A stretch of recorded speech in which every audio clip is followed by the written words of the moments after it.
Hi, I'm Valerie and welcome to Valerie Lindsay Photography.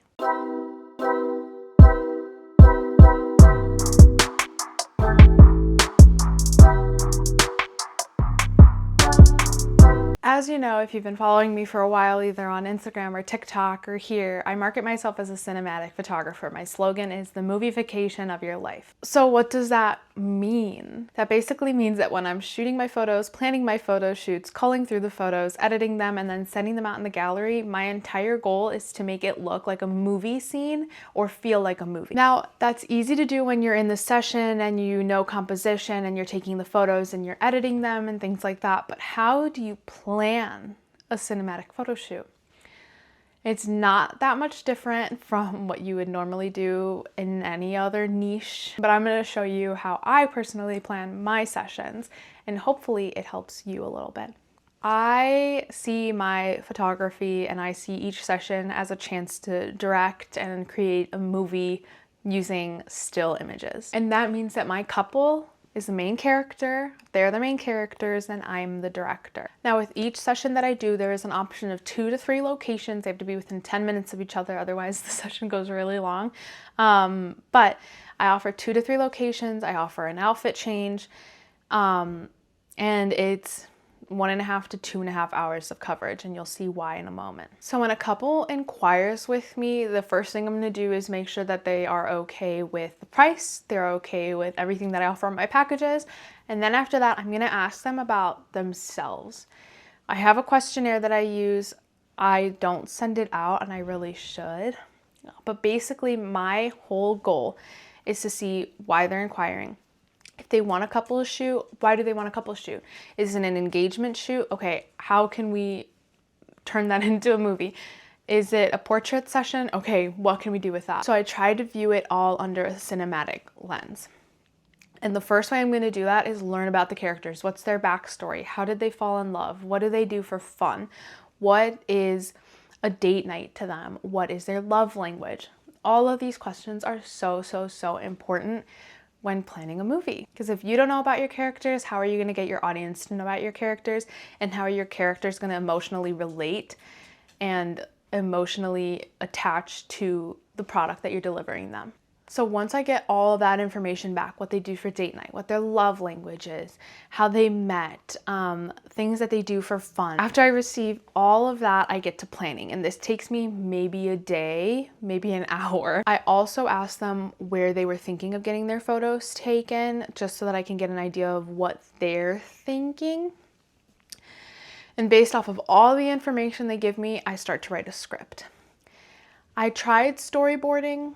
I don't know if I necessarily like it, so what I do instead is I make Pinterest boards.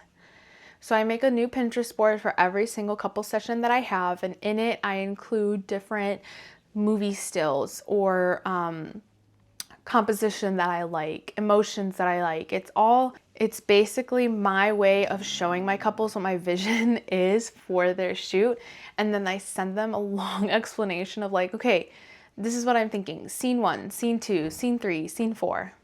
Let me show you. The Pinterest boards are my way of showing visually to my clients what I'm thinking. They're not necessarily, they know that that's not what they're going to receive. They know that the editing is going to be totally different, but it helps them have something to look at when I send them that whole like script of like, this is what we're going to do. I just feel like they can look at what I sent, look at the Pinterest board and be like, oh, okay, yes, I see what's going on in her mind. So then once they agree with all of that, I send them like the locations and stuff, and I make sure that they like them. I make sure that it feels like it's something that they would do. I make sure that it feels like it's home to them, you know, like it has all of the aspects that they tell me, all of the information that they give about things that they love to do, things that make them feel connected. That's all stuff that I want to make sure is coming through during the session and then afterwards when I deliver the gallery, because that's what's most important to me. And then I just go ahead, I draw up the contract, I write it all in the contract, send it to them, and we're on our way. I think that maybe this can be a little hard to conceptualize, especially when you're looking at it from a cinematic standpoint. I think a lot of times cinematic photography kind of gets mixed in with storytelling photography, and to a certain extent they are the same because in cinema, you're trying to tell a story, right? So there are storytelling aspects in cinematic photography, like the actual session itself and trying to use prompts instead of posing. And it's much less editorial and more documentary, telling a story, obviously storytelling. And I think the cinematic part really comes into play when you're planning it and then when you're editing it. I think that is truly when, like, okay, yeah, this is cinematic because of the way it's edited, because of the way that it's composed and the way that it was planned, maybe. That might be a hot take. That's how I plan sessions, and that's how I prep my couples for their sessions. There's also a welcome guide that I send them that lets them know, hey, I'm gonna make you run, like I'm gonna make you run around, like this is gonna be a thing. And that's why they usually tend to run over 2 hours, is because I shoot from different angles. I make them redo things so that I can get different perspectives. There's a lot of just on a whim stuff that happens during sessions. And so I let them know that in that little planning guide, in that little welcome guide. I'm like, hey, this is what you can expect. It feels like it's going to be overwhelming, but the time is going to fly, and then you're going to get the gallery back and you're going to be like, whoa, that's really cool. So everyone's different in the way that they plan, but I know that when I was like first trying to find what my editing style was in photography, that was something that was really hard for me to understand, is like, how do I relay my thoughts to other people who maybe don't think the same way as me without confusing them and overwhelming them? And this is the best way that I've found. I think instead of sending a long email, I might just start doing like something on Canva that they can see. But for right now, this is my process. This is how I plan for sessions. And I always make sure that my clients are comfortable, that my clients are seen, and that they know what they're doing, and that they feel like, yeah, this is a great expression of us. Obviously, if there's things to change, I'm going to change it.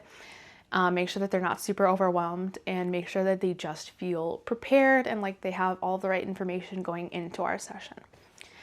I hope this helped you. I know this is a lot, but it's so fun when you actually start to do it and you look at your work as a movie that you're directing and your couples being the main characters. It really just helps you tell a story, and that's one of my favorite things. Anyways, if you implement this, let me know. If you have any suggestions for me, let me know down below. Don't forget to like and subscribe. I really appreciate you watching this, and I will see you next week.